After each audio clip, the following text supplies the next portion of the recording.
The Love Song of J. Alfred Prufrock by T.S. Eliot एक ऐसी poem है जिसने इंग्लिश पोइट्री को नदी, पहाड़, झरनों, फूलों, इनोसेंट लव की कल्पना लोक से निकालकर दो वर्ल्ड वॉर्स की त्रासदी को झेल रही तड़पती सिसकती मानवता के जख्मों को अपनी पोइट्री में एक्सपोज किया है।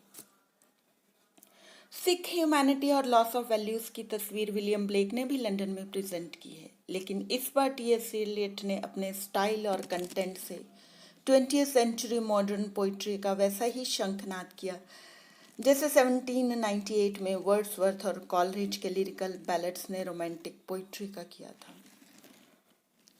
टी.एस. एलियट की पोइट्री वर्कशॉप पोइट्री है। वे क्रिटिक है, वे साहित्य की नई थियरीज करते हैं, एग्जिस्टेड साहित्य की समीक्षा करते हैं, मेटाफिजिकल पोइट्स पोइट्रिक ड्रामा को रिवाइव करते हैं, unified sensibility, dissociation of sensibility, escape from personality, tradition और क्लासिसिज्म के प्रिंसिपल्स को एडवोकेट करते हैं। Dryden, Ben Jonson, Coleridge, Matthew Arnold की तरह उनकी पोइट्री उनकी अपनी ही थ्योरीज पर बेस्ड है और 20th सेंचुरी के साहित्य को प्रभावित करने वाले इस जीनियस पोइट ने 1948 में लिटरेचर का नोबेल प्राइज लिया है।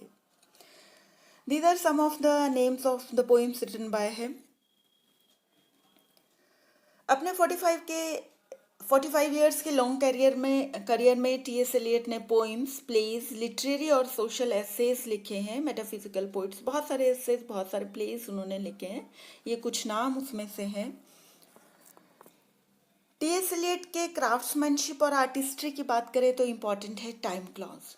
वर्ल्ड वॉर के बिगनिंग 1913 से लेकर इंट्रा वॉर ईयर्स और वर्ल्ड वॉर सेकेंड के एंड 1945 को लिटरेरी क्रिटिक्स ने मॉडर्निज्म का नाम दिया है, पर जब वर्ल्ड में मैसिव डिसइल्यूजनमेंट और लॉस ऑफ फेथ है, इस टॉर्न अपार्ट वर्ल्ड की फिल्दी फिजिकल और डीजेनरेट मेंटल कंडीशंस को डिपिक्ट करने के लिए ना तो पुरानी लैंग्वेज ही काफ़ी थी, ना style.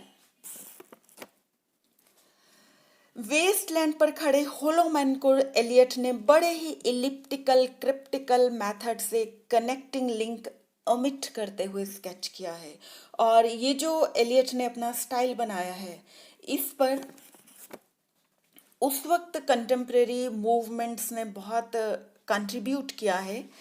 These are some names: metaphysical poetry, imagism, symbolism, mythical method, irony.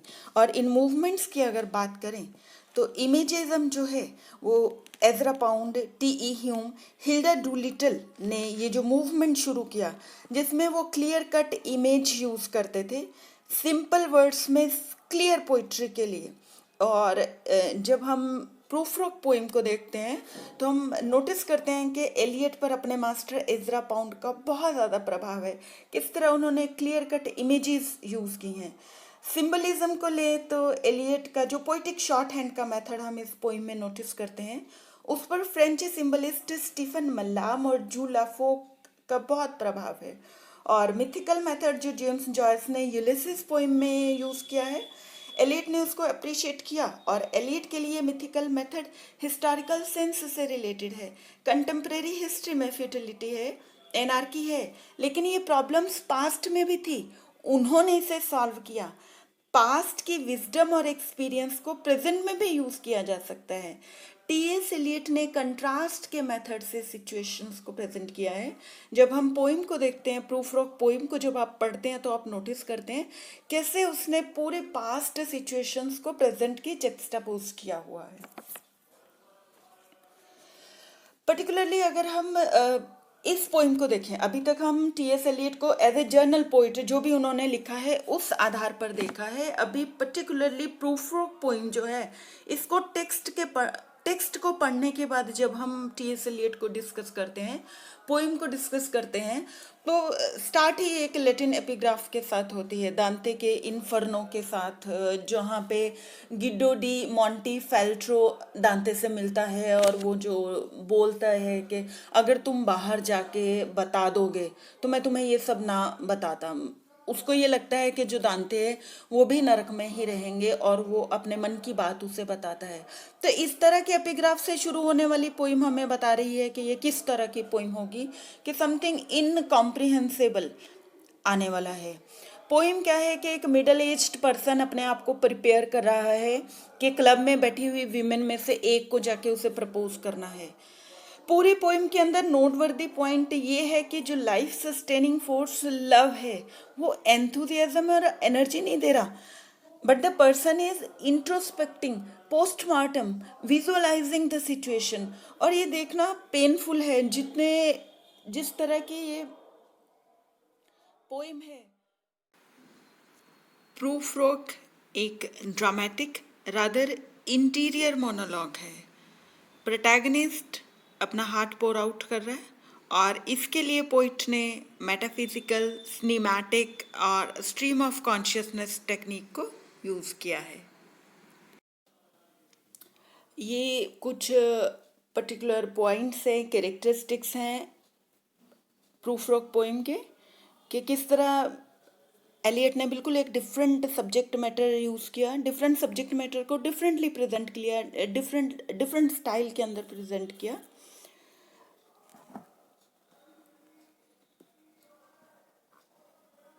क्या ये पोइम शो करती है कि जो लव है वो लव की सस्टेनिंग फोर्स जो है वो एनर्जी नहीं दे रही, बल्कि सैप सैप कर रही है। और जिस तरह का नेक्स्ट स्लाइड्स में हम देखते हैं, ये जो इमेजरी है यहाँ पे पोइट ने जो यूज़ की है, उसका जो कैरेक्टर का प्रोटैगनिस्ट की जो मानसिक अवस्था है वो इस तरह से है, जैसे उसने शाम को इस तरह से प्रेजेंट किया है जैसे कोई मरीज बेहोश ऑपरेशन टेबल पे लेटा हुआ है।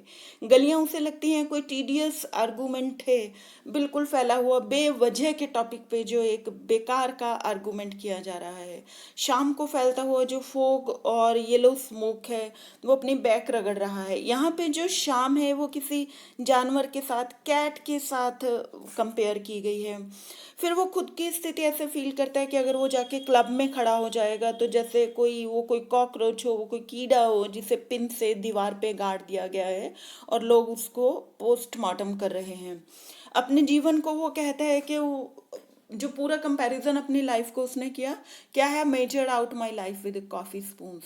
फिर वो खुद को फील करता है जैसे कि वो जब क्लब में जाके खड़ा हो जाएगा, वो जब प्रपोज करेगा तो लोग उसको ऐसे देखेंगे जैसे वो कोई अपने क्लॉज, अपने पंजों के साथ समुद्र के तल पर भागता हुआ कोई जानवर हो।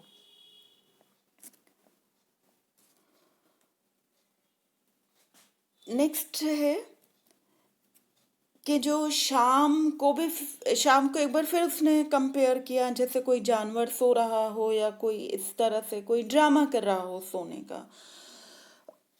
जाके प्रपोज करना, लव प्रपोज करना, मैरिज के लिए प्रपोज करना उसको ऐसे लगता है जैसे जॉन द बैप्टिस्ट की तरह उसका जो सर है वो प्लेट पे ले जाया गया है। और इस टॉपिक पे बात करना, इस बात को जाके कहना उसके लिए ऐसे होगा जैसे पूरे यूनिवर्स को उसने एक बॉल में स्क्वीज कर दिया है। और जब एंडिंग पे वो फील करता है कि वो ये सब नहीं कर पाएगा, और वो फील करता है कि वो किसी समुद्र में जाके मरमेड्स उसको दिखाई देने लगती हैं कि वो जाके वी ड्राउन। एंडिंग में मतलब जो पोइट है वो शो करता है कि जो वो उसको ऐसा फील होता है कि रिकॉइल करना, एस्केप करना, भाग जाना ही बेटर सिचुएशन है rather than facing the situation. तो बड़े बड़े लिटरेरी एल्यूजन्स प्रूफ रॉक जो करेक्टर है वह उस पोइम में यूज करता है। माइकल एंजलो का, लेजरस का जिसको क्राइस्ट ने जिंदा कर दिया था, जॉन द बैप्टिस्ट का जिसने हेरोडोटस का अपोज किया था, चैलेंज किया था और उसका सर काट दिया गया था, शेक्सपियर के ग्रेट ड्रामा के प्रोटैगनिस्ट हेमलेट का। तो हम देखते हैं कि इतना इंटेलेक्चुअल पर्सन जिसने इतना इकट्ठा कर रखा है नॉलेज को, उसके अंदर इतनी हिम्मत नहीं है लाइफ को फेस करने की। तो पोइम का जो कंक्लूजन निकलता है कि भले टीएस एलियट ने बड़ी फिल्दी सिचुएशंस प्रेजेंट की हैं, सॉर्डिड इमेज है सोसाइटी की, लेकिन हम एक सिंपथी फील करते हैं कि इतनी इतनी फाइन, इतनी डेलिकेट सी चीज इस एक्सटेंट तक सफ़र कर रही है। तो एलियट ने जो मेथड यूज़ किया कि उसने रियलिस्टिक पोइट्री लिखी, समाज के गटर से ढक्कन उठाया, लेकिन हम रिपेल करने की जगह, रिपल्सिव फील करने की जगह सिंपथी अराइज करवाता है, और यहाँ पे जाके वो पोइट जो है वो सफल हो जाता है। Thank you.